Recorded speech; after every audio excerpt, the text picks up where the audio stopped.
All right, so in continuing with our stuff with training, we're on roof drains now. So we're up to page 108 in the book. The way I did this chapter was I just broke it down into the components that are used for roof drains. Like we learned before with floor drains, you know, the A1 and A2 bodies are the most popular. For roof drains, the A2 body and components are the most popular used for roof drains. So we're just going to go through the different parts that get assembled to a roof drain. A good reference is on page 108 of the price book. It shows assembly, gives good notes and stuff about each component. So we got an A2 body here, like I said, it's the most common for roof drains. The first thing is a sump receiver. Basically, sump receiver, or called a bearing pan. What it is, it's just a large square piece that the body goes into. It'll mount like that. It comes with the hardware. It comes with clipping hardware that goes underneath. So you use these tapped holes underneath, and there's clips. You can see it. It's number 6 in the price book. They screw under there, and that'll hold this up here. The purpose of this is just to give a larger mounting flange to the drain. If they're cutting a hole in the roof, or you know, they're not real critical on making sure the size is right, because you have, here's the sump of your body, and then you have your flange. So unless they cut that hole pretty close to make sure they got a flange here to mount this onto the roof, that's why these are a pretty popular option, because it gives you such a larger surface to mount it to.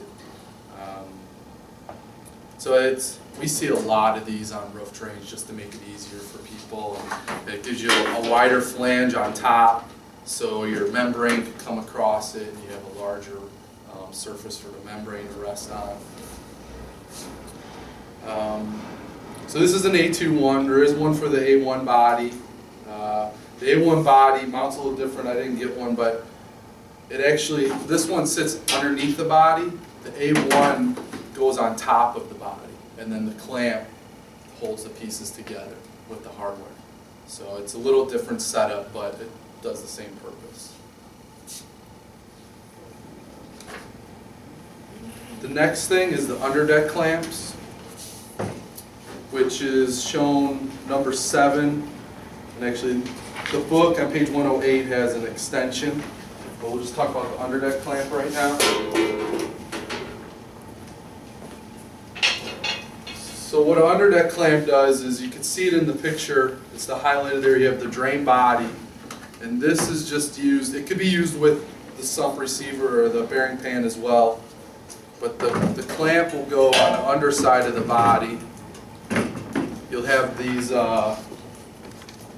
mounting hardware.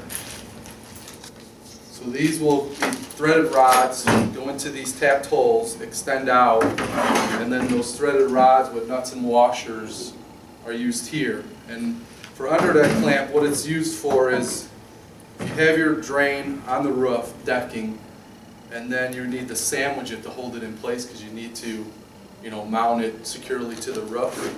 So you use that with the threaded hardware, and you could sandwich the roof decking to hold it in place. So with this, these are 11-inch rods, so you get a lot of adjustment from how thick the decking is. And what that'll do, that'll hold it in place so there's no movement in the drain or anything like that. The next one is the extension. And basically that's the picture you see on page 108. It's the same mounting hardware, but you use 2 clamps. And what this allows you to do, a good picture of that is page 109, the top picture, the 3D illustration. See how there's 2 clamps on the bottom, and then you have the body? What that'll do is you use the 2 clamps to sandwich your decking, and then you could extend the body up off the decking. So a lot of roofs, what they'll have is, they'll have the decking like you can see here, then you'll have the waterproof membrane, then you'll have insulation on top of the decking. So you want to bring this roof drain up to that height I'm sorry, for this one, the membrane would be up at the top of the drain. So you'd have the decking, insulation, then your membrane, which is the top of your drain body, and then if there's gravel or like our roof up here, it's just a membrane. We don't have any type of gravel or anything on top. So 2 of these are used to sandwich the decking, and then these rods, you're just able to extend this up and down for whatever height you want off the decking. So most of this stuff is just options for depending, what the application is for the roofing. It just gives everyone a lot of different options. And you can see we're really using the same clamps. We're able to do 2 different things, 3 different things. And it just gives a lot more options with less parts. The next one is the adjustable ballast guard. That's the A2H here. This slides inside the body. It's got these locking screws that will lock into the side. You can see on the body on the inside how we have those tabs sticking up. So those go here, and what it does is it allows you to adjust how low you want it, set it up high, so they'll set it to the height they want, tighten those screws down and hold it in place. And what this does, if you look at the bottom picture, it actually creates almost like 2 drainage.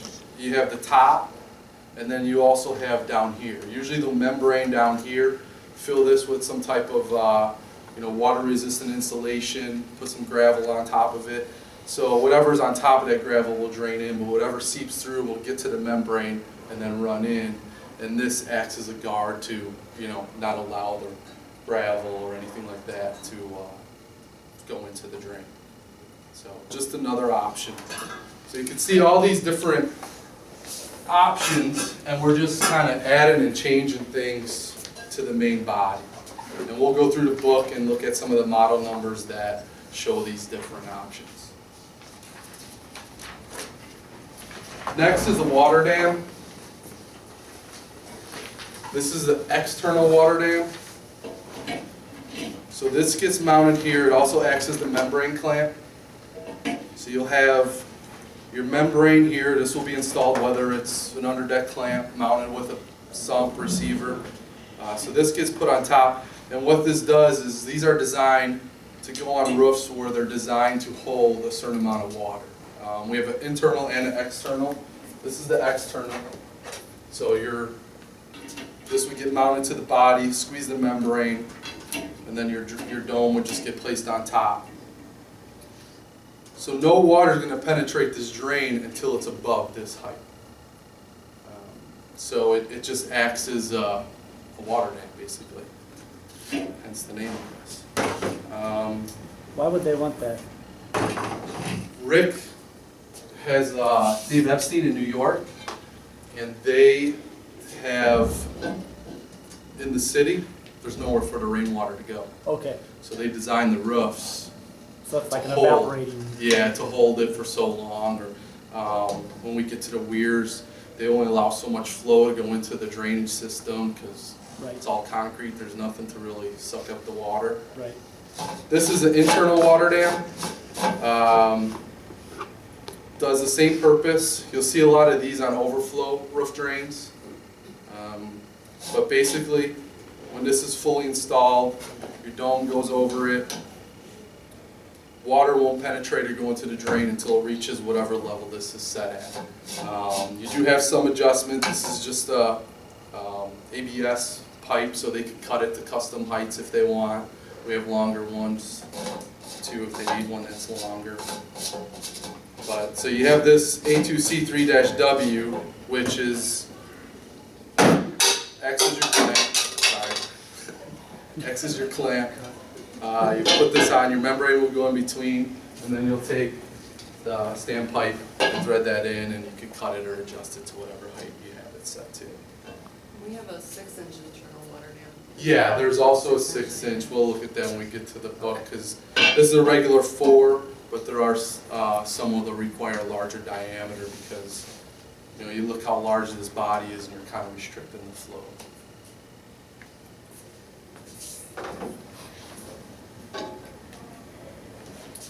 The next thing I want to talk about was the overflow drainage. There's a couple different options.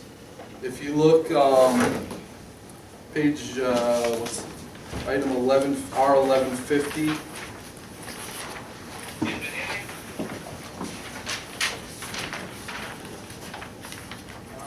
Page 124 of the price book.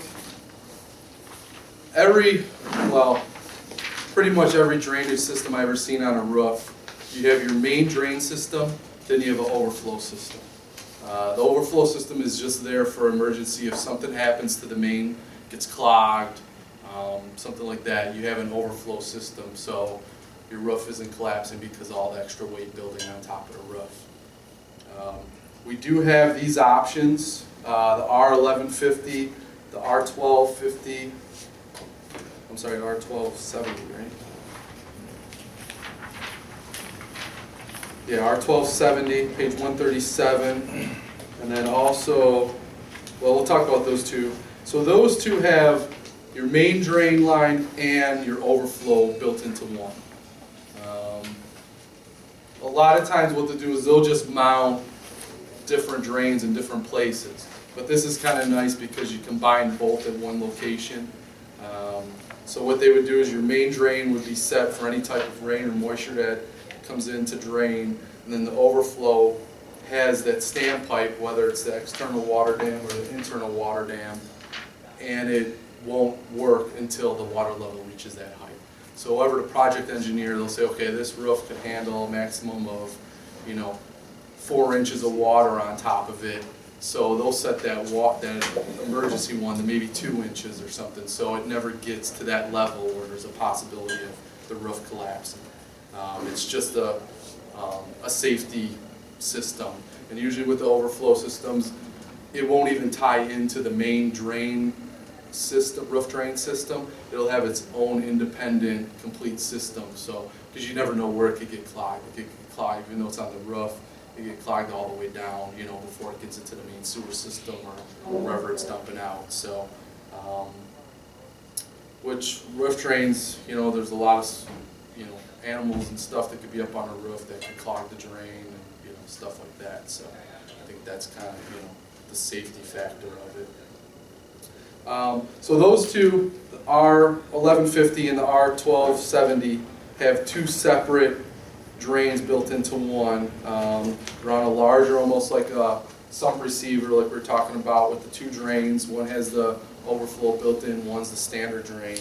Another one we offer is the R1200-SO, which is page 131.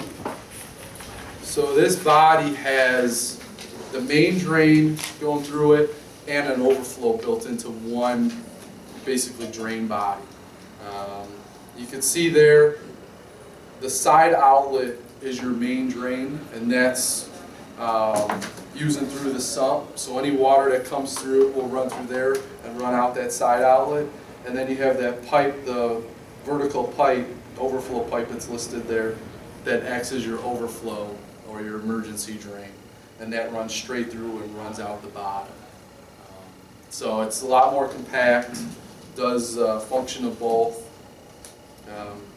It's just certain areas require separate drains. So I think we sold a lot of these in like the Michigan area and stuff like that. They're pretty popular.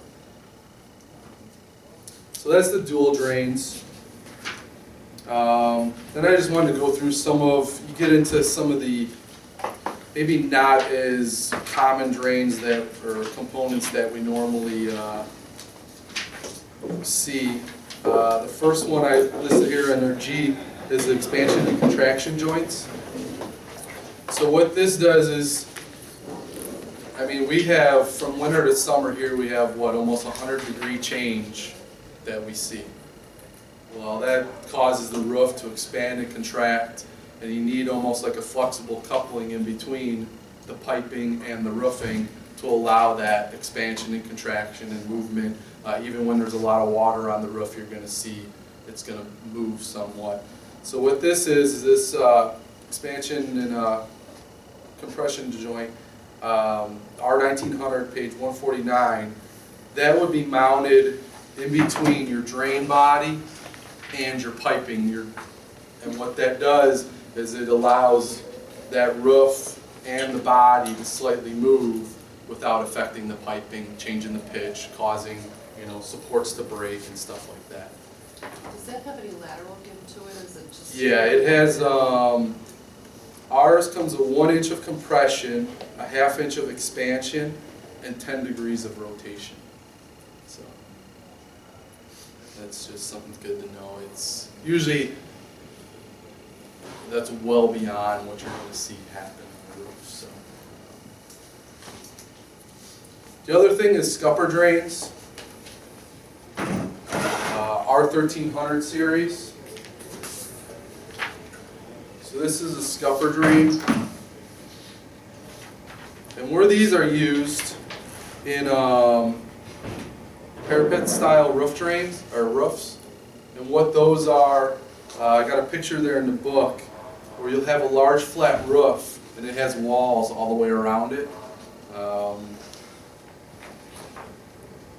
And what that'll do is, I guess when they were first designed, what I found was they originally designed to defend against military attacks, but I guess the structure, protects the roof and stuff like that from, I don't know. Well, that goes back to like castles. Yeah. Guys would stand behind those walls and like fire, and then they'd hide behind the wall. Yeah, and so what it does is you'll have that flat, you got the wall all around. So these will be put on the wall section. So whatever drainage, you got a slight pitch run into this or whatever, and that'll be your drain. So you don't have like a center roof drain. You can, there are some that have just a regular roof drain, something similar to what we're looking at. But what these allow is you to put that in the corner, so wherever all the water's running, if you got it pitched towards one side, it'll run out here, and then you have your piping going down. So just another option to do with these, and we have these with angled grates like this. There's just 90-degree grates. We'll look at the different model numbers when we get to them. And this is the newer style of what we're starting to supply. Roger's trying to clear up some of the older stuff, but this is the new style that everything will be going to. The next thing is the EcuFlow weir, and that kind of falls in line with the water dams in a way. So you have your drain body, a clamp on top, your membrane in between the two, and then this is the weir. And what this does is it has these slots. It's available with 1, 2, or 3 slots. And this allows so much flow to go through the drain, so many gallons per minute per inch. If you look at, where is that? If you look at page 117, actually 116 and 117, there's almost 2 pages explaining the purpose of these. These are also real popular. We see a lot of them going out to New York.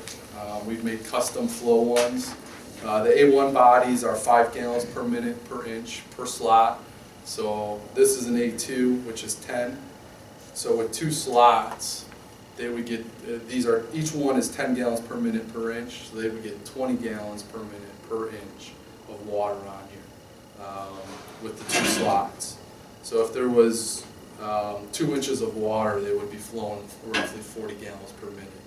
We've had some with Rick from New York out there where they wanted 23.2 gallons per minute per inch. So we've designed like cover plates, and we'll figure out what percentage of this area we need to restrict to meet that, and it'll go to fabrication, and we'll weld that piece on to obstruct some of this flow. What they also have is on top of it is a through hole. So if the worst rain's coming down and that roof water level meets this height, it's going to start dumping even more water down to protect the structure. So yeah, if you ever need someone to ask for custom flow, we could do that. It's not a problem. They're pretty. It's a pretty cool device. I think purpose of the guys, especially with the high rises and stuff like that, where they're trying to control the amount of flow. The next one is promenade roof drains. Those are basically a roof drain with the top assembly, just like floor drains when we talked about those.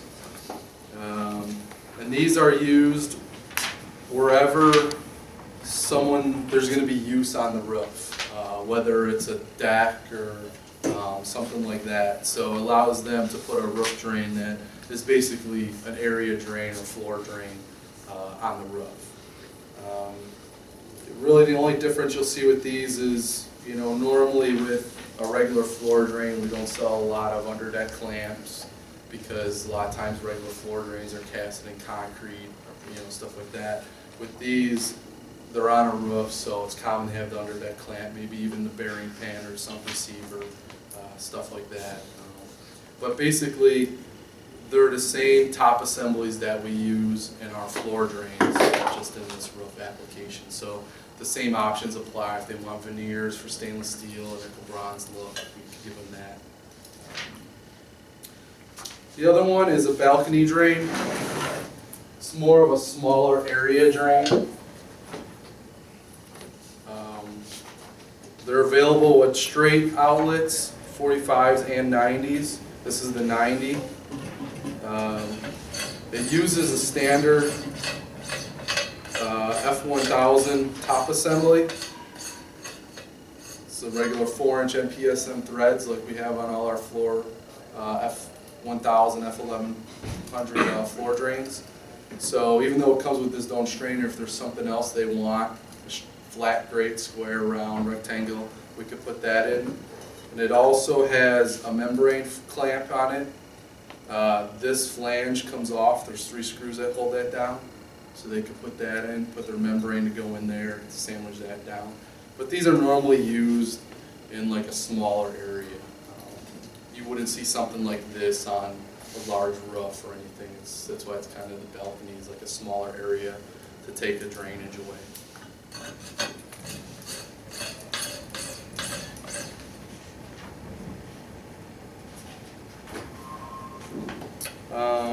The next page, page 7, talks about, or just shows some typical installations. The first one is the extension. So what you have there is you can see the 2 clamps are sandwiching the decking, and then the extension hardware is extending beyond, up above those 2 clamps. It's raising the body to that height. So you have the insulation on top of the decking, then waterproofing membrane, and then you have your gravel on top of that. So what it does is it just brings this drain top level to where your membrane is. The next one is the HC, like we talked about a little bit when we were talking about the ballast extensions. So with this, you can see you got the decking. You still have your same underdeck clamp extension with the 2 underdeck clamps, your hardware going up. I'm sorry, no, this one you got the body, then you got the underdeck clamp. So the body is down here. Your underdeck clamp will be underneath, sandwiching it, and then it brings this up. So you'd have your membrane, your insulation, and then your gravel on top, which would come up to this level. So whatever rain or whatever's running through on top of the gravel, going through the top here, everything else would seep through down to that membrane and then run, that would be sloped with the membrane towards the drain. The next one is the promenade roof drain. As you can see, it just looks mostly just like a regular floor area drain. Just allows foot traffic on top of the roof. And then the next one is the scupper drain, and that's installed in that corner where the floor and the wall that go around the roof meet, and it's just a drain point for that. The next thing I want to do is go through the roof drain sizing. I'm not sure if everyone's done it before. In the book, it has a good illustration. I basically just did this with trying to put a little more explanation in the stuff. So page 119, I just figured we'd go through this. I already did all the calculations and everything, just in case people aren't sure where stuff comes from or how to interpret what it's saying. So with this one, they got a 400 foot by 200, or 400 foot by 200 foot by 400 foot flat roof with no vertical surfaces along the edges. We really shouldn't be sizing roof drains. It's up to the project engineer, because if there are walls on the side, depending what side they're on, that actually holds more water, so it's more area you have to account for. There's a lot of other, things to take into account, but this is kind of a good, just general say, well, what I show here would be something like this, but, it's not our responsibility to really tell them what size roof system they should use. So, and this building's going up in Cleveland, Ohio. So the first thing, if you look on page 119 on the bottom, it has the example. So if you look at calculations, you have the total area being drained. So you find the total square footage, comes out to 80,000 square foot. Up in the notes, it says a general rule is one drain should do a maximum of 10,000 square feet. So we'd have 8 drains. Then we need to find the rainfall for Cleveland, Ohio. So if you go to page 114 in the price book, it has the chart there where it's the rainfall rates for select cities. That's inches per hour. That's based on a 1 hour duration and a 100-year return period. So it's basically what the average rainfall amount would be in a 1 hour period. And you can see if you look at Cleveland, Ohio, it's 2.8.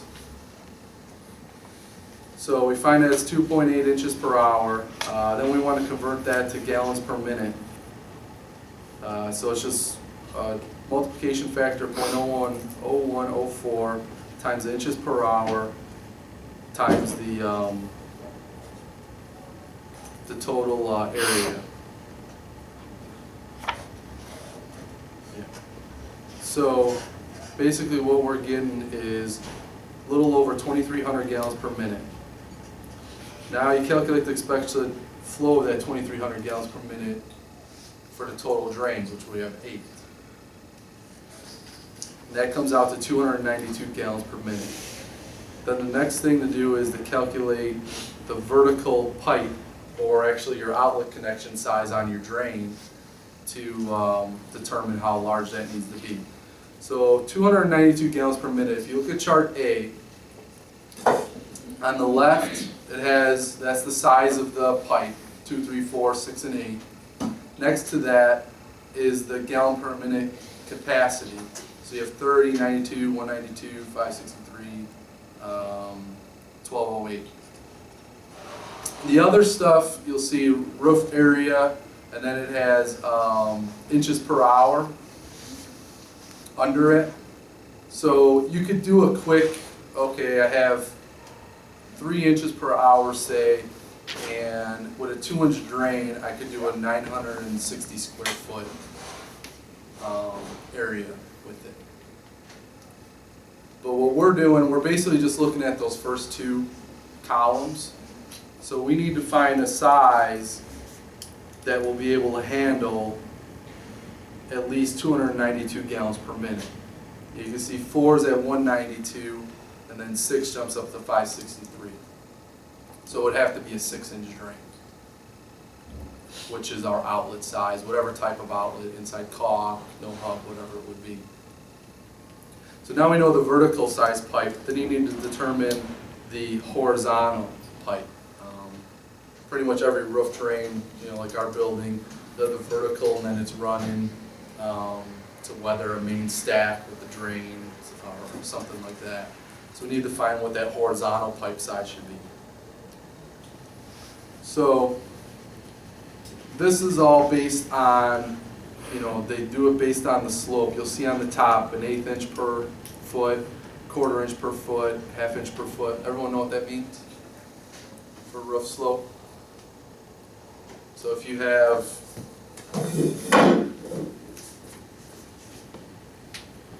for every horizontal foot, what is that roof sloping? So for 1 foot, you have either 1/8 of an inch. Same thing with the trenches, like we talked about before. It's the slope, or 1/4 or 1/2 or whatever it is. So it just gives you basically how fast all that water is traveling towards the drain.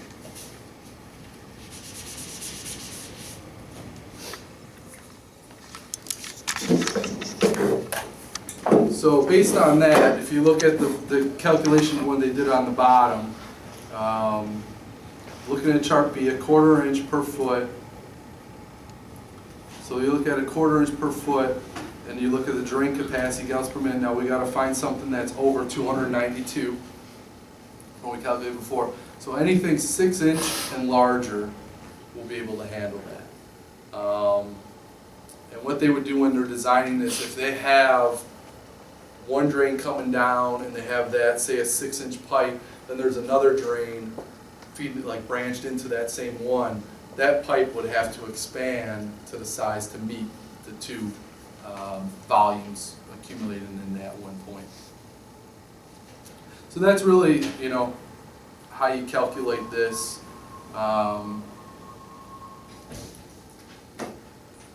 Like I said, it's good to know basics of it. There's a lot more to it that we don't get involved with. It's something that some of the project engineers should be working on and calculating, but it's good to have a basic idea where you could give some assistance with it.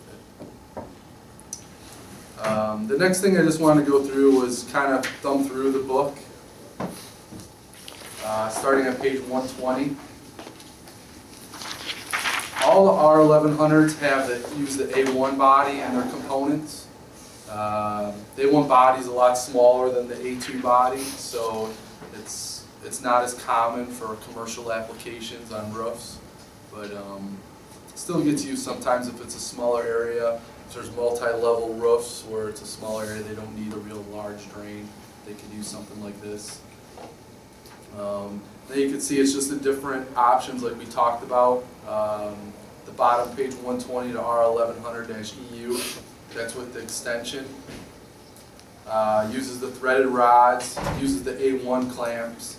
So you'd have the two clamps that you sandwich in between the decking so you can raise up the drain body, and then you have the clamp and the dome on top of that. The next one, the R1100-F, that's the A1 style of the weir we talked about to control the amount of flow going through it. R1100-G, just a standard drain that has a ballast guard on the outside. You can see the perf, and what that does is they could actually have the membrane and have gravel either all the way up to the top of there or so high, and whatever runs through that will run through the drain, and the ballast guard will keep all the gravel from flowing into the drain, clogging it. Maybe just some different options. You got the prominent, the A1 version of the prominent deck drain on the bottom, page 122. Different version with the ballast guard on top of the R1100-PJ on page 123.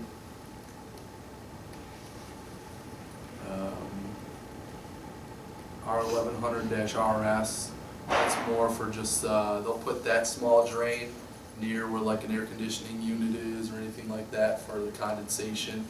Pipes will run right into there and just, it's its own drain for that. So that could be placed on a real large roof, but just put where the air conditioning unit is or any type of cooling system or something like that. Then we also have the roof drains with the use of 90-degree bodies. We talked about before the different style bodies. This is the A1 90-degree body. It just allows a drain to be installed that takes up less vertical space. So rather than having a horizontal or vertical outlet coming out, and then turn into pipe. You right out of the body, you got a 90-degree outlet, so, you know, depending where it is, if it's an apartment building or something like that, it'll give a lot more ceiling height and stuff like that. Utilize more space within the structure. R1150, we talked about those, that's the dual roof drains, that's the A1 style, so it's a smaller drains on both. Then you get to the R1200, and that's all the A2 bodies, which is more common, probably our largest selling style of roof drain. I mean, all different options added to them. But basically what you'll see is, same thing with the R1100, the R1200, that's just a basic roof drain, and as we go through, all the other ones are, the other suffixes are just options added on to them, depending on what they're looking for. And that's what, you know, the next few pages are. The weir, which we talked about, page 127. The A2 version with the ballast guard on the bottom. Page 129, you have two different prominent deck drains. Those are just whatever size tops they want, whether it's 12 3/4 square or 15 3/4 square. Yeah. R1200-R just has an external water dam. The R1200-RS on page 130 is just a larger version of a condensation drain. We just looked at it, R1100. So it's a lot of the same options from the 1100 to 1200. It's just the larger style body for the two. And you keep going, there's more options. We have the 90-degree bodies on page 133 for the A2 bodies. So you can save space within the structure with a larger drain body. The R1220 series starts on page 134. That's our medium sump roof drain. I guess kind of falls in the middle of the two, the R1100 and R1200. There's not as many options for these as there are with the other ones. Then on the bottom of page R12 is the R1260 on the bottom of page 136. That's our largest style drain. You can see it's for 10 and 12 inch outlets.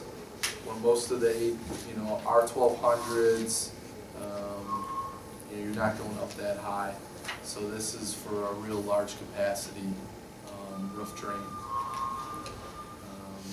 R1270 on the next page 137. That's just the A2 version of the dual drain.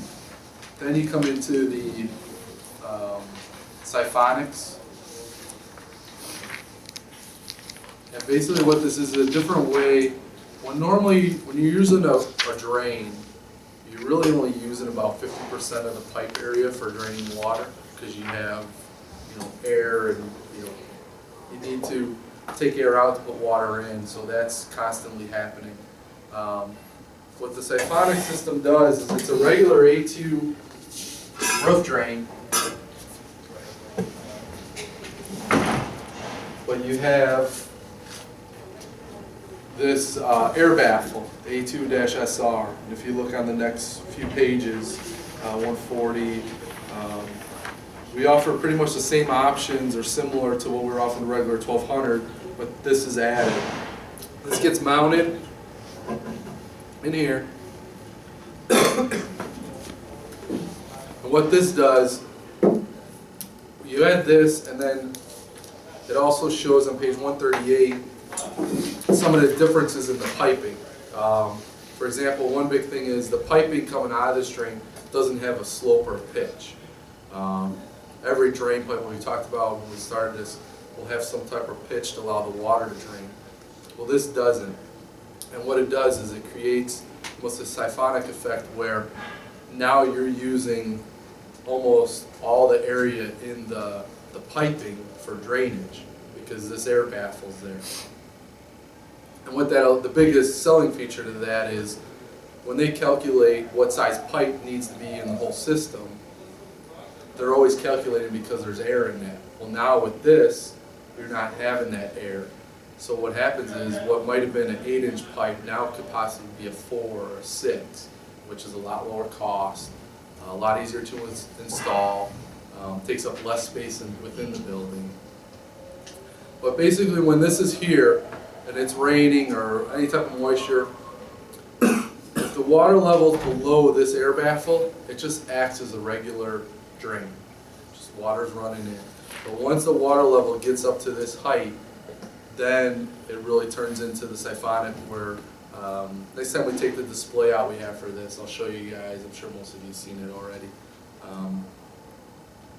where you can see it acting as a regular drain, but once we get the water level up to here, you can see how the piping is practically full of water, where before it was not even half the area was taken up.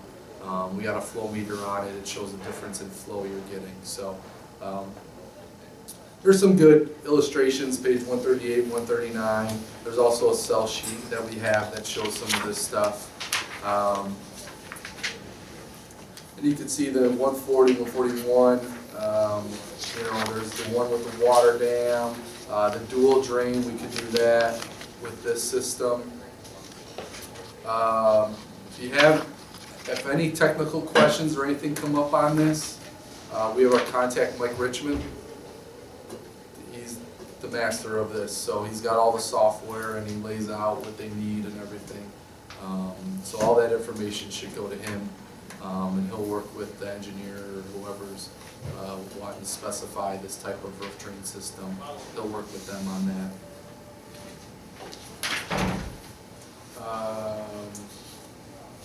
Next one is the scupper drains. We talked about those somewhat. What I have here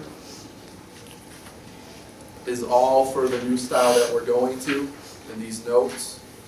I hope everything was kind of covered. The Canadian book has more of the updated. There's still some little tweaks that need to be done, but the Canadian price book, because it was done after this, has the updated version. Basically, you have the R1300T and the R1320T, which are the two top pictures on page 142, 143. And the only difference is the grate profile. One has the angled grate, one has the 90-degree grate. There's two different body versions. You have the 2, 3, and 4, which is one size, which we looked at before. Then you have the 6 and 8, which is the larger version. These come completely assembled with the cast iron grates on them, body and grate, so there's no assembly like there was before. If they want nickel bronze top, then we have a top assembly in nickel bronze. You pull that and we'll switch out the top assemblies and assembly. If they want a no hub on these, then we just supply with the MI850s. Those just get threaded into the tap outlet portion to give them a no hub. For the top assemblies, there's the R1300 TA-1, and then there's the R1306 TA-1, and those 6 TA-1 will work with the 6 and 8 inch bodies. So that's, you know, the two different bodies. That's why we have two different top assemblies. Then the 1310 and the 1330 are the same assemblies as what's up above, but we just add that R1300 part outlet to give them the 45-degree outlet. And that's a no-hub connection.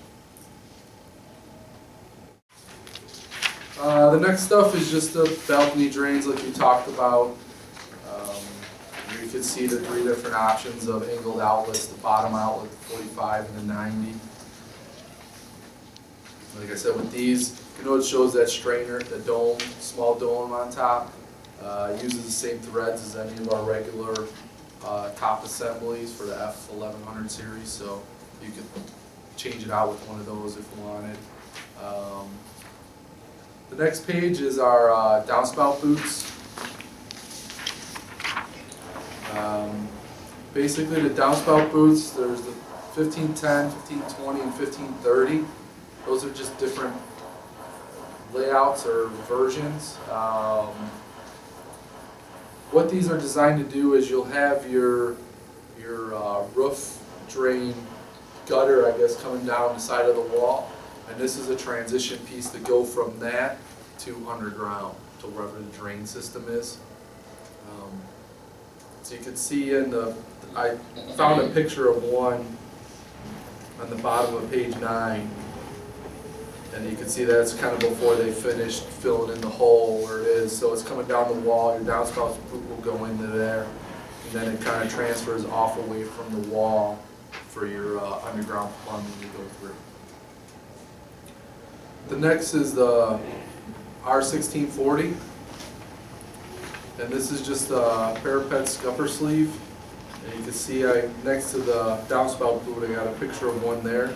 So what this is, this would be a drain that's going through the wall of your parapet roof drain.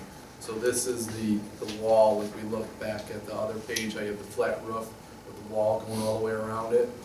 So this allows you to go through that wall and not have a sleeve that still compresses the membrane, so you're not going to get any leaking or anything like that, rather than just trying to cut a hole through it.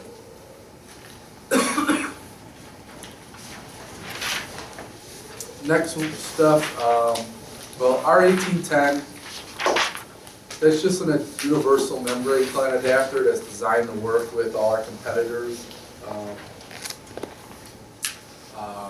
bodies. So if we ever get a call where someone has a Zern or Watts roof drain, need to replace the membrane clamp in the dome, we have something here that we could give them, and our dome would go on top of that.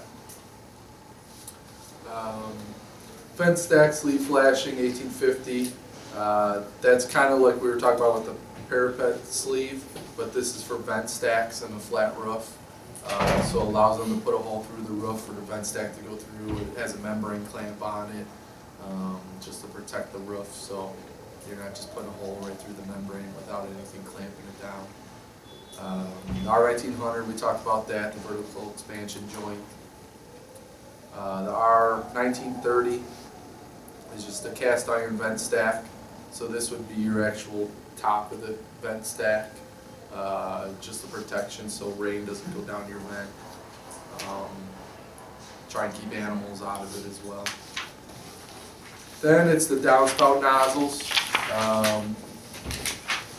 R1940 is just a threaded connection. If they want a no-hub connection, supply with MI850. We'll thread into the back of there and give them a no-hub connection. The R1940 slip joint, that is designed, you can see in the illustration on page 151.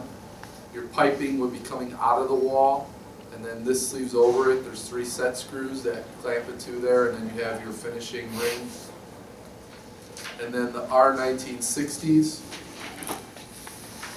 those are stainless steel. Actually, that's a hinged cover.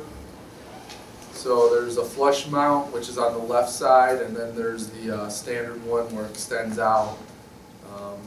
These do not connect to the pipe. They're just a cover over the pipe.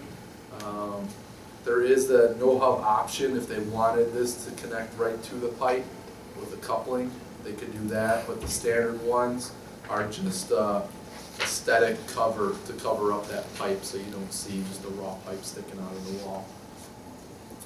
Page 10, I found just a basic roof drain system that leads to a downspout nozzle. So you can see here, you have your roof drain on the top of the roof, and then the pipe is coming through, runs along the interior of the wall, and then necks out. And usually this would go into some type of like grassy area or something like that where water could run, it's not a problem. And then on the outside of the wall, you have your downspout nozzle. So that connects to the piping for like our 1940s and 1940 SJs. And then it gives just a spout for the rainwater to come out of the drain system. Otherwise, that's roof drains.